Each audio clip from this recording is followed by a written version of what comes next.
चंद्रशेखर आजाद को मैंने देखा है, उनको रोक दिया है, ठीक है। चंद्रशेखर आजाद को जाने नहीं दे रहे थे और वो तो चोरी चुप के कहीं बाइक में बैठ के कहीं दौड़ के इस तरीके से जाना पड़ा है। और समाजवादी पार्टी का जो नेता है उनको नहीं जाने दे रहे। लगातार आप देखिए कि जो है विपक्षी पार्टियों को रोक रहे हैं, लेकिन राम राज्य लाने वाले जो सरकार है उन्हीं की जो नेता है फटाफट पहुंच जाते हैं।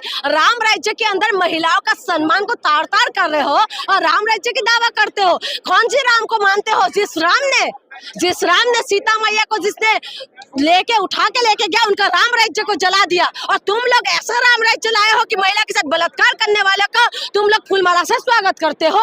ये राम राज्य है। अगर राम राज्य सही में आते हैं ना तो राम राज्य के अंदर जो सीता मैया को लेके गए थे उनका लंका जला दो ना, इनका लंका पूरी तरीके से जला दो। बुलडोजर कहाँ पर है? बुलडोजर आप चाहते हैं पारस के घर पे बुलडोजर चले? क्यों नहीं चल?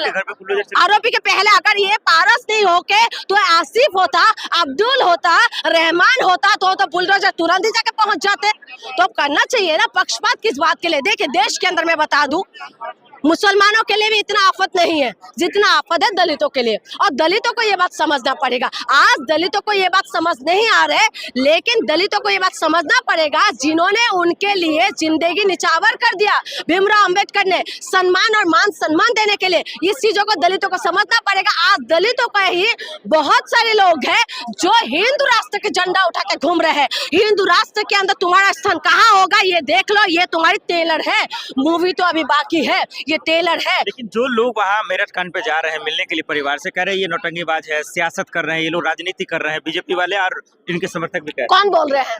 कर रहे हैं की तो गर्लफ्रेंड रोहिणी ने भी कह दिया। अरे मेरी बात सुन लीजिए, गर्लफ्रेंड बॉयफ्रेंड की बात नहीं आ रहे। मैं कह रही हूँ कि यहाँ पर कितना लोग खड़े हैं, इनसे पूछ लो कि किसका गर्लफ्रेंड नहीं है, किसका बॉयफ्रेंड नहीं है।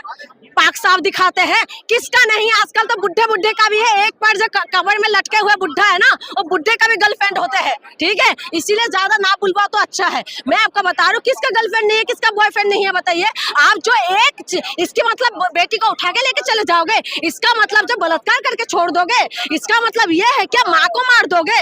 आप बताइए, सच्चाई को आपको एक्सेप्ट करना पड़ेगा। आज कौन राजनीति कर रहे हैं? राजनीति तो ये लोग कर रहे हैं। आप जो कह रहे हैं असली मास्टरमाइंड कौन है? मास्टरमाइंड किसको लग रहा है आपको?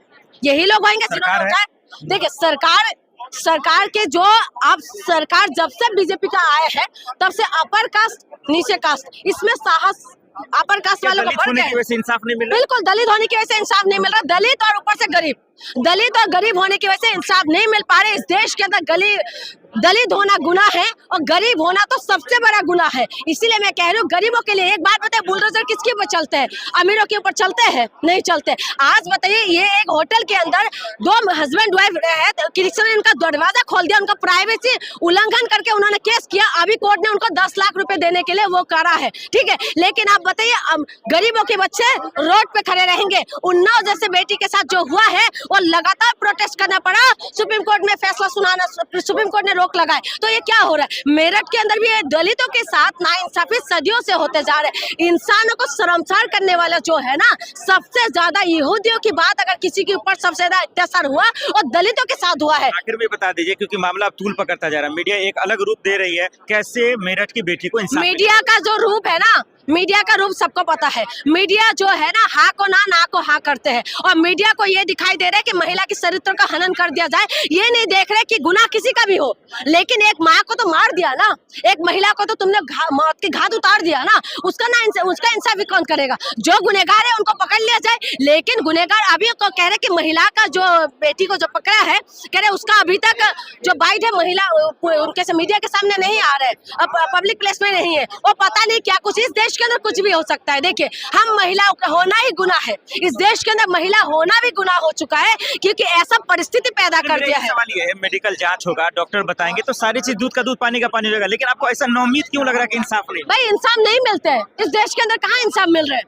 कहाँ कौन दे रहे हैं इंसाफ? किसको मिल रहा है इंसाफ? उन्नाव की बेटी के लिए जो है लड़ाई लड़ना पड़ा। उन्नाव की बेटी जो है इंसाफ के लिए एफआईआर करवाने के लिए मुख्यमंत्री आवास के सामने खुद को पेट्रोल डालना पड़ा, और उसके बाद जाके उनके केस को एफआईआर हुआ। वो केस कितना ज्यादा सेंसिटिव है। उसके बाद आप बताए हाथरस की बेटी को आज तक इंसाफ मिला। अंकिता भंडारी जो हिंदू बेटी है, भाई कहाँ पर बैठे हो तुम लोग संगठन वाले? हाँ, हिंदू हिंदू जो चिल्लाते हो, बंगाल में कुछ होता तो आ जाते हो रोड पे, अब कहाँ बैठे हुए हो? अब आपको हिंदू बेटी नहीं दिखाई दे रहे, अब अंकिता भंडारी नहीं दिखा रहे, मेरठ की बेटी नहीं दिखाई दे रहे, अब नहीं दिखाई दे रहे इन लोगों को। और इसीलिए मैं कह रही हूँ कि इंसाफ मिलना मुश्किल है, लेकिन नामुमकिन नहीं है। मैं बार बार कहती हूँ नामुमकिन नहीं है। देश की जनता, जैसे उत्तराखंड की जनता रोड पे आए ना, तो आज सीबीआई इन्वेस्टिगेशन कर रहे हैं, लेकिन सरकार इनका सब कुछ इनका, तो आप क्या कर लेंगे? इसीलिए बाल भी बाका नहीं हो सकते इन लोगों को। लेकिन जनता को अगर समझ में आएगा और जनता को लगेगा कि अंकिता भंडारी मेरी बेटी है और उन्नाव की बेटी मेरी बेटी है, मेरठ की बेटी मेरी बेटी है, अगर जनता को ये बात समझ में आ गए ना, तो समझ लीजिए कि खैर नहीं है इन लोगों का, तो बलात्कारी बच नहीं पाएंगे।